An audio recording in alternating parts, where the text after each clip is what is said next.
ISO auto, ISO natif, bruit. Dans cette vidéo, je te donne toutes les infos pour comprendre le fonctionnement des ISO et que tu puisses bien les choisir pour optimiser ta qualité d'image.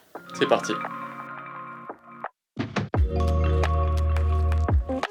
Bienvenue dans cette nouvelle vidéo de Like an Artist. Moi c'est Jérôme et dans cette vidéo, je vais te parler des ISO. C'est un des trois éléments du triangle d'exposition avec l'ouverture et la vitesse qui fonctionnent ensemble pour bien exposer tes photos. Pour rappel, chaque élément du triangle d'exposition a des effets différents sur tes photos finales. Pour bien prendre en main ces effets, il faut bien comprendre leur fonctionnement. Aujourd'hui, c'est sur les ISO qu'on va se pencher. Les ISO sont les unités de mesure de la sensibilité à la lumière du capteur de ton appareil photo. Le principe d'utilisation est plutôt simple. Plus la valeur est faible, moins le capteur est sensible. Plus la valeur est élevée, plus le capteur est sensible.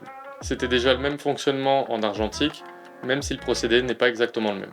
En argentique, c'est la formulation chimique de la pellicule qui change la sensibilité du film.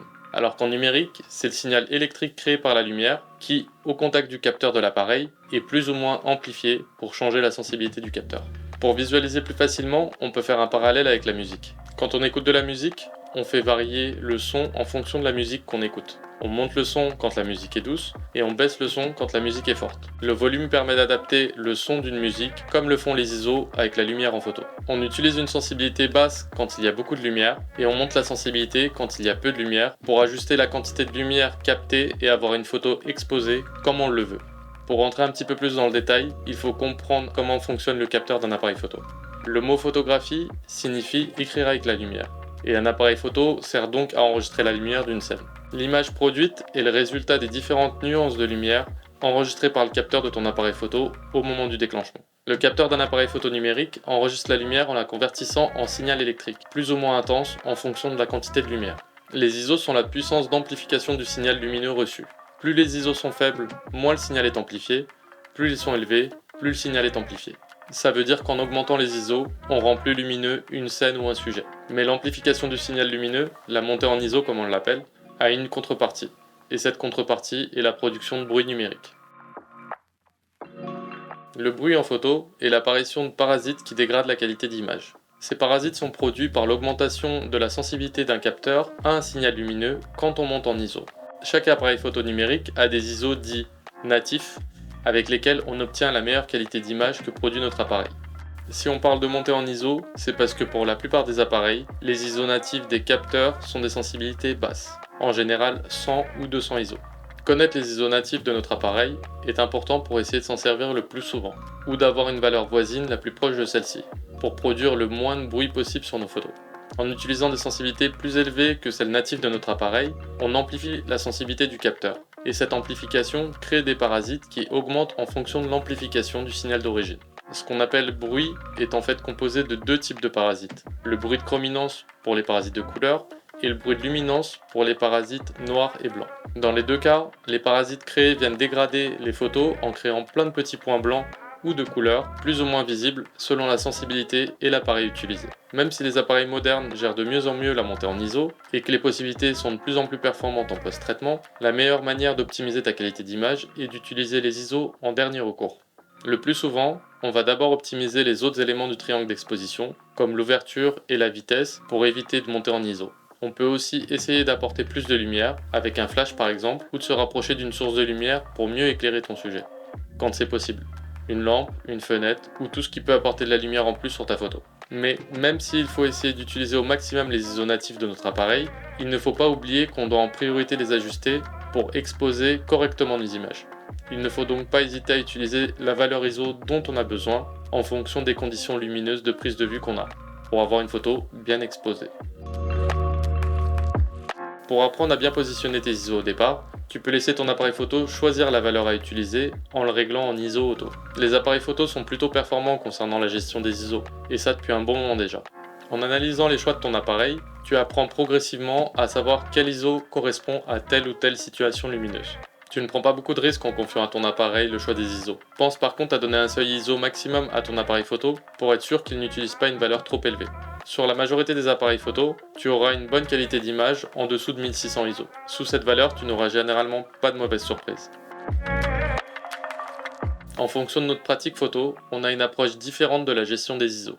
Pour une utilisation perso, en usage familial ou en vacances, les ISO auto font très bien le job. Je te conseille quand même d'avoir des notions pour décider des ISO si tu vois que ton appareil photo se plante ou qu'il y a une meilleure alternative au choix qu'il fait. Mais dans l'ensemble, les ISO auto fonctionnent vraiment bien et aident énormément pour apprendre à les choisir correctement. Quand tu pratiques la photo dite passion / artistique, si tu changes toutes les 2 secondes d'environnement lumineux et que tu veux une exposition moyenne normale, les ISO auto font aussi très bien le job. Pour ce type d'utilisation, j'aurais quand même plutôt tendance à gérer les ISO manuellement. C'est ce que je fais d'ailleurs, mais tout dépend de ton aisance avec la gestion des autres éléments de ton appareil. Ouverture, vitesse, focale, filtre, etc. Si tu es tout à fait à l'aise avec les autres paramètres, dans ce cas-là, pas de problème. Gère tes ISO manuellement. Si tu nages un peu avec l'utilisation de ton appareil, ou un nouvel objectif, ou que tu es encore en mode découverte, ne t'embête pas avec les ISO alors que ton appareil peut s'en charger, et correctement en plus. Avec une limite d'ISO maxi à 1600, comme je te le disais avant, tu ne prends aucun risque à laisser ton appareil photo choisir. En photo pro par contre, c'est primordial d'avoir une bonne connaissance de la gestion des ISO. J'ai rarement vu des photographes publicitaires par exemple, shooter avec des ISO en auto. C'est généralement plus simple de maîtriser ces ISO quand on a le coup de main. Ça permet de bien se rendre compte de l'environnement lumineux dans lequel on est, pour éventuellement, si on en a besoin et si on peut, ajouter des sources de lumière. On optimise au passage la qualité d'image en réglant finement l'ouverture et la vitesse avant de monter en ISO. La solution des ISO en auto est plutôt fiable et fera l'affaire dans la majorité des situations. En revanche, dans des situations de basse luminosité, même en ayant optimisé tous les autres paramètres, tu devras parfois dépasser les 1600 ISO. Au-delà de ce palier de 1600 ISO, il vaut mieux monter en ISO à tâtons jusqu'à 3200, voire peut-être même jusqu'à 6400 pour certains appareils qui gèrent bien la montée en ISO. Avec la majorité des appareils photo, au-delà de 3200 ISO, tu lises déjà pas mal les photos et tu perds beaucoup de détails, ce qui les rend difficilement utilisables. Personnellement, même si je sais qu'il y a maintenant des appareils photo qui gèrent très bien la montée en ISO jusqu'à 12800, c'est rarement une raison pour monter aussi haut en ISO, sauf dans certains cas bien spécifiques. Pour éviter de monter en ISO, tu peux augmenter la quantité de lumière d'une scène en allongeant la durée d'exposition, en utilisant un trépied ou en posant ton appareil sur une surface stable. Même si c'est une bonne solution, la pose longue n'est pas toujours possible, voire impossible quand le sujet est en mouvement et que tu veux qu'il soit net. Par contre, être dans un environnement avec peu de lumière, ça pousse à être créatif. En photo de portrait de nuit par exemple, tu peux utiliser toute source de lumière à proximité et en rapprocher ton sujet pour l'éclairer correctement. Pendant un mariage par exemple, j'ai utilisé un panneau lumineux du DJ qui était une excellente source de lumière, et j'ai fait une super série de portraits des invités à cet endroit-là. Les panneaux publicitaires éclairés dans la rue sont en général de très bonnes sources lumineuses aussi. En rapprochant tes sujets d'une source de lumière, la plupart du temps, tu en auras assez pour éviter de dépasser les 1600 ISO. Dans tous les cas, je te déconseille fortement de sous-exposer tes photos. Tu peux optimiser, mais si tu peux pas faire autrement, adapte toujours tes ISO pour avoir une exposition correcte dès la prise de vue. Ne te dis pas que tu rattraperas ça en post-traitement, car tu perdras énormément en qualité en montant l'exposition et tu n'auras pas les informations nécessaires au bon développement de tes photos. La sous-exposition n'est vraiment pas à privilégier. Il faut essayer d'avoir la meilleure exposition dès la prise de vue pour avoir une bonne qualité d'image. Pour apprendre à gérer ces ISO, on peut s'appuyer sur les conseils qui étaient donnés en argentique. J'ai commencé la photo en travaillant dans un labo de développement et tirage argentique.